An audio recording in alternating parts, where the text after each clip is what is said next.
Isa po siyang sociologist, Dr. Gerald Abergus. Good morning. Merry Christmas! Merry Christmas! Merry Good Christmas! morning and Merry Christmas sa inyong dalawa. Merry Christmas sa Kuya Mark at Tita Susan.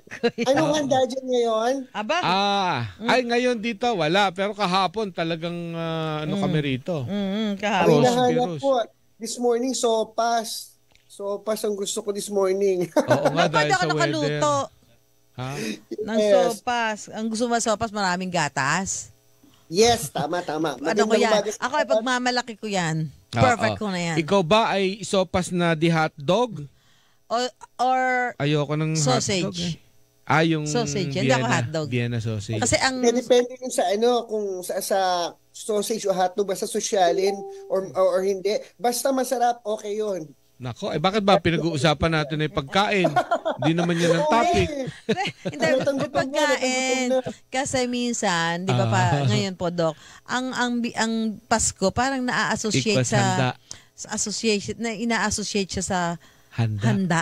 Yung magarbong handa ng pagkain. Oo. Para bang pagka ang handa mo lang halimbawa, ang ulam ko lang chicken, fried chicken, ganun. Or ganun lang ang ulam ko at wala ako ng mga lechon. Para bang may kulang sa Pasko. Yun yung nagiging ngayon ng mga tao. Tama bang ganun Kultura na nga pala? yan, kultura. Bakit ba tayo may ganyang kultura? Saan Ganun natin po, nakuha yan?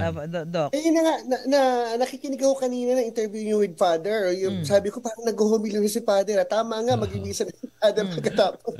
Actually, Tita Susan, it's not just the food lang. It's not the food, it's the table. Kasi yung food, yun yung nilalagay dun sa table. Ano ba yung sinisimbolize yung table? Sinisimbolize yung table yung pagkasama-sama natin together as a family, as a group, as friends. Depende kung ano yung pag-celebrate natin Pasko. Pero lahat tayo nagkasama-sama sa table and food kasi nasa table. Susan, Kuya Mark, kahit ano pa yung nakalagay dyan, kung gaano kasarap yan, kung gaano kadami, gaano kagarbo, ang punto po dyan, meron tayong pinagsasalu-saluhan. Yun po yung dahilan, kaya ang mga Pilipino mahilig talagang maghanda kapag Pasko. Kasi it brings the family together. Food brings the family together, lalong-lalo sa mga Pilipino. Ano to? Nakuha ba natin to sa mga Kastila? Kasi di ba sila parang food-centric? Yung parang laging may pagkain. Kung November 1, mag-aalay ka ng pagkain sa patay, sa altar, sa mga puon. Ano ito? Ito ba'y namana natin?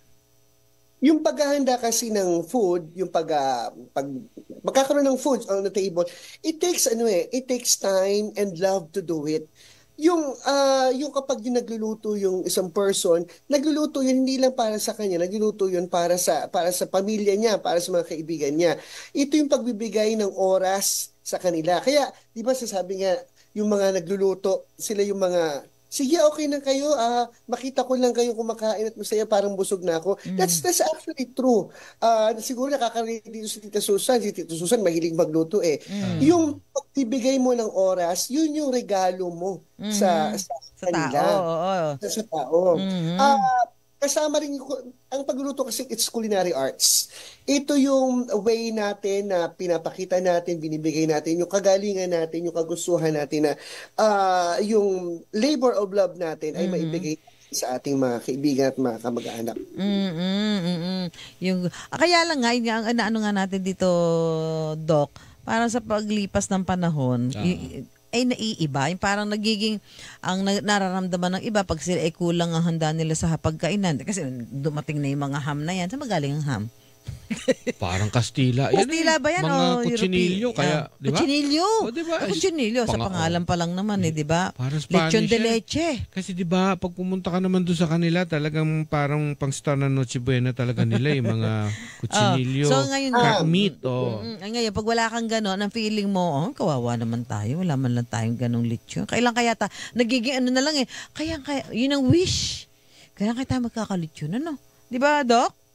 Parang hindi maganda na nagiging ganun yung mindset ng tao, lalo na, siyempre yung mga kabataan ngayon na parang yung kalalakihan nila na para masaya ang Pasko ko, para masabing masagana ang Pasko ko, dapat meron ang aking table, ang pagkainan ko ay punong-puno ng pagkain. Kasi yung pagkain, sabi ko nga kanina, it's not the food itself lang ang pinipresent doon, ano. Yung food kasi, that symbolizes togetherness. Bakit? Kasi literally, when there's food on the table, talaga nagpupuntahan yung mga tao. Talaga na to celebrate. Kaya naging tradisyon ng mga Pilipino na magkaroon ng maraming pagkain, mga celebrations. It has the food makes people come together kasi. So pag marami kang pagkain, you would expect na, ay, marami akong hinanda, maraming pupunta. Kaya nga, di ba?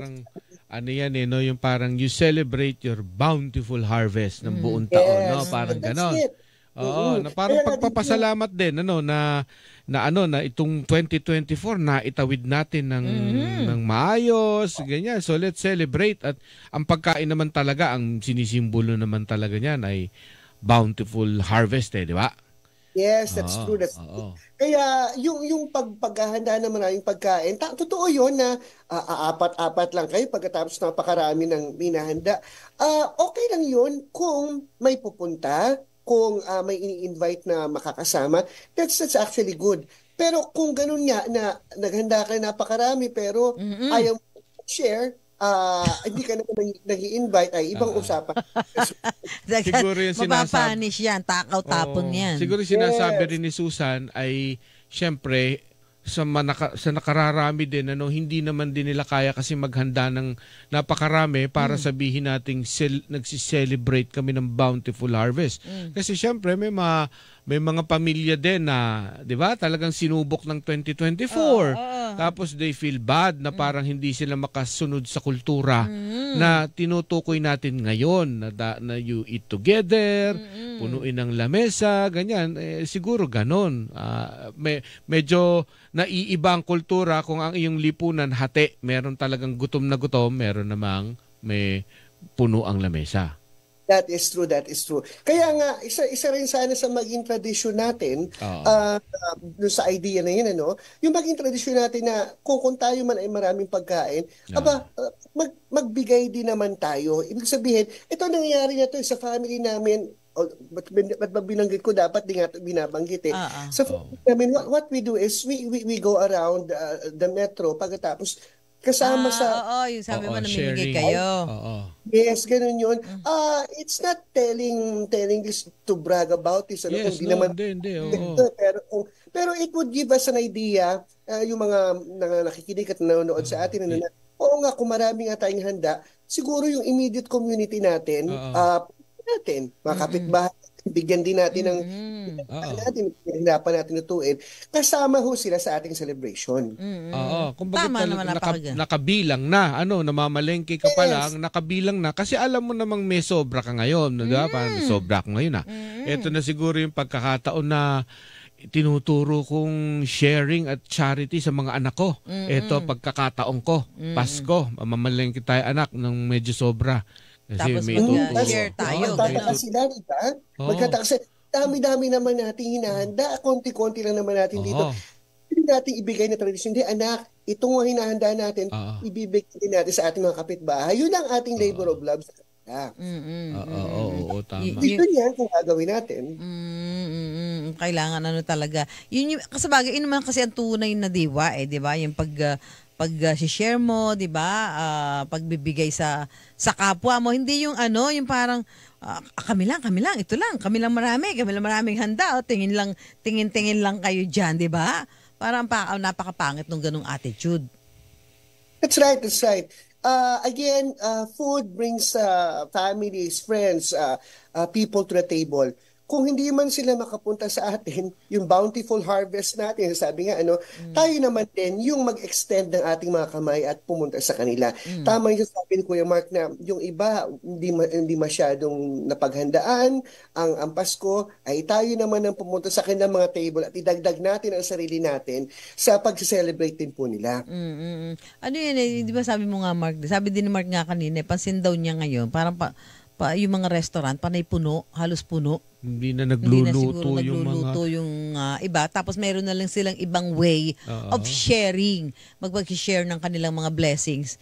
Kasi kung sila hindi na magluluto, baka iba naman ang pamamaraan nila kung paano sila namamahagi. Meron dyan, nag-outreach, ganyan, pupunta sa mga orphanage, mga ganyan, mga home for the aged, to share the blessings na tinanggap nila sa nakalipas na isang taon. Baga parang may tweak ang tradisyon natin, medyo nababago dahil din sa kasalukuyang sitwasyon. Kasi yung sinasabi mong wastage, totoo mataas yan pagka ganitong panahon. Hindi, tsaka yung mga kaibigan ko nagpo-post ng family yung kagabi na kumakain sila sa labas, pag tinignan mo naman lahat ng nasa lamesa na yun working, including yung mga mothers doon.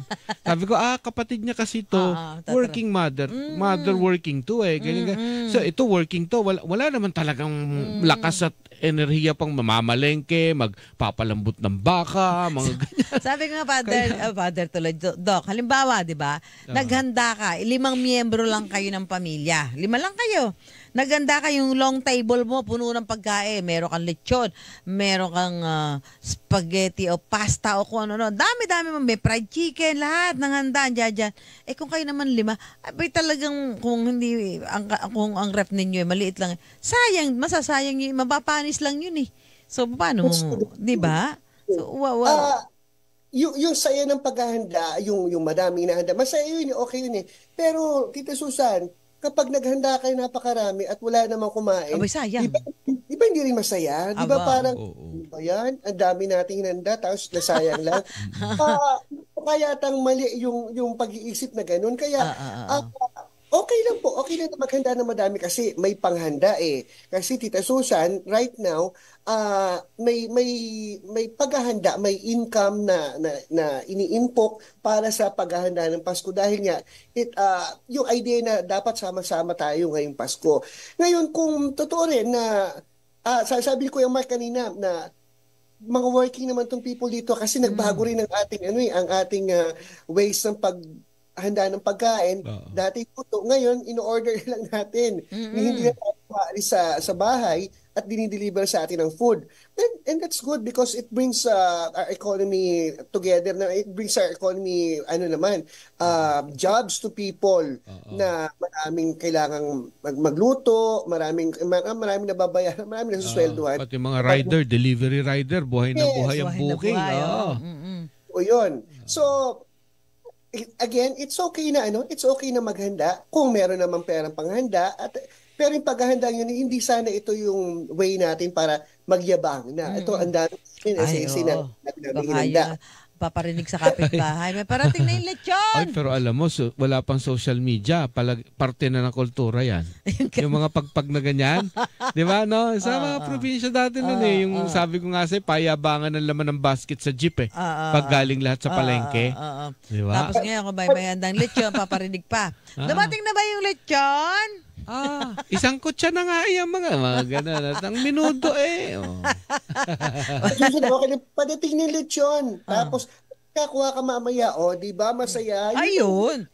Sa kayayain mo talaga, alam mo, totoo, napakagandang gesture nyo. Halimbawa, doon sa community, ikaw yung medyo nakakaangat-angat. At tapos nakikita mo sa paligid mo doon yung mga kapitbahay mo talagang halos, ano ba naman yung mag-extend ka ng invitation or kung ayaw mong punta sila sa bahay mo, di abutan mo. May nakita nga akong meme sa Facebook, sabi, pag ikaw ay yumaman, habaan mo ang lamesa mo, wag mong taasan ang pader mo. Sabing gano'n. Nice. Totoo That's kaya nice. yun? Baka manakawang ka. Habaan mo Tama yun, mesa. habaan daw yung lamesa. Mesa, wag mong taasan ang bakod. Yeah, tama yun. Oo, Diba, oo. Iniisip It's ko not lang. the food, it's the table. It's the table. To accommodate, The table ha? is Oo. together Hindi yung bakod, dinihiwalay tayo ng bakod Ah. Tama yun. Ganda nun Kuya Mark, ang ganda nun. Oo. Oo, kanina nga may nakita ko sa social media. Talaga social media, tool natin yan para yung isang kilala ko, taga dito yan si JM Encina. Sabi, natuwa ako sa gesture niya. Pero yung mga sarili niya sa sakyan, dala niya.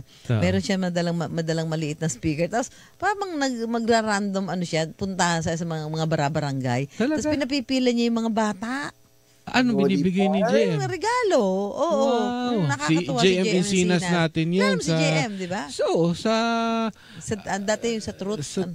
hindi, tsaka sa inyo, dapat alam mo. Sa news din yan, JM Integrated News. Natuwa ako sa Nakakatuwa kanya. naman si JM. Nakakatuwa to si JM. Pinapila niya yung mga bata. Oo nga. Nasa kalsada nga eh. Hindi, alam mo, ang ma-appreciate mo palalo dyan, busy tao, pero hindi excuse. Nakakapaglaan ng oras sa Humahanap ng ganyan. paraan. Busy siya. Journalist siya eh.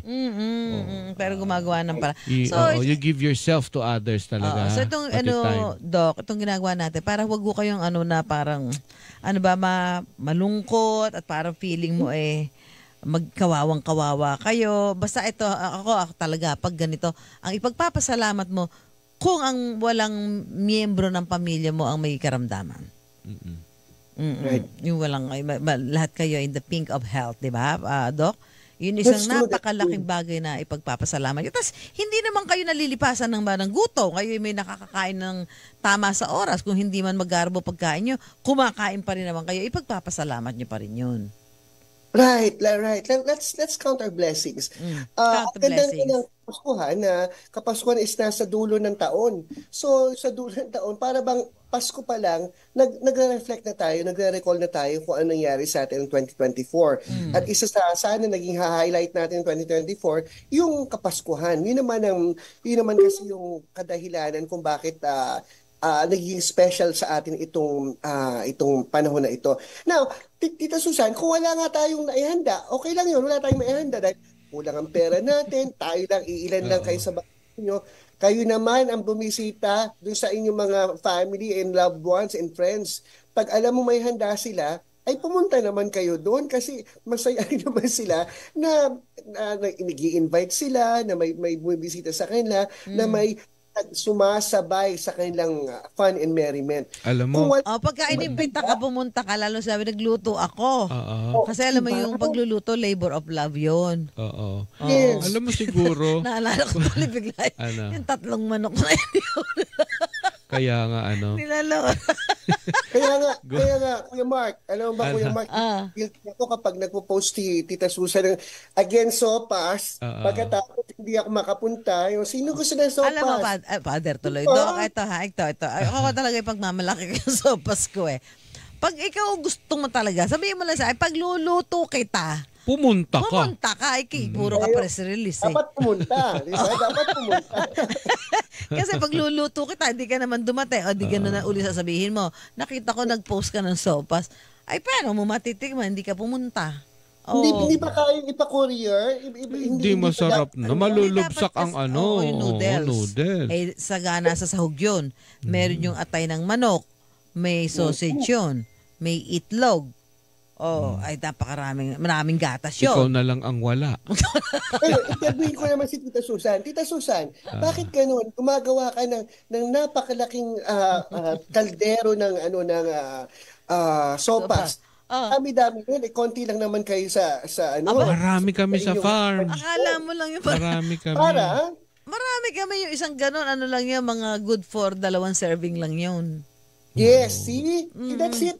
Kaya that's yung labor of love. Kaya ang dami nating niluto, ang dami nating inahanda kasi dami natin na marami. Nakita mo yung pinaglulutoan ko ng parang pang isang barangay kasi. Oo, pang feeding program ni Susan sa amin yun eh. Pati mga tao namin. Diba ang saya-saya? Masaya, oo. Ay, basta ako, pag mamalaki ko sa iyo yung sopas ko, pag dumating ka doon. Pag sinabi mo nakapupunta ka, pagluluto kita. Kasi wag mo ako kakatyawan, Doc, tapos hindi ka naman dadating. Nagkakasingilan pa tuloy. Ano ba kay Paskong Pasko? Nagigilty ako eh. Ang dami, tagal-tagal ko lang nagsasabi, Tita Susan, gusto ko niyan. Pagkatapos hindi naman ako pumupunta, di ba? Doc, saglit lang, meron lang kami flash report. May aksidente ata sa SLEX. Ano ba? Ano ba yan? Paskong Pasko? DZWB! May tumagilid daw na SUV dyan sa SLEX. Tumagilid. Saan yan? Saan lugar yan sa SLEX? Kumusta ang mga sakay niyan? Ian Cruz ng GMA Integrated News. Ian? Yes, Susan, Mark, sugatan nga ang isang motorista sa naganap na aksidente sa kilometer 20 ng Skyway at Grade. Ito, Susan, yung sa baba, hindi ito yung sa taas. malapit sa Alabang Interchange. Lumalabas na tinatahak ng puting SUV ang southbound ng Skyway at Grade. Nang gitgitin daw ito ng isang jeep kaya pumasok sa laybay at tila lumipad.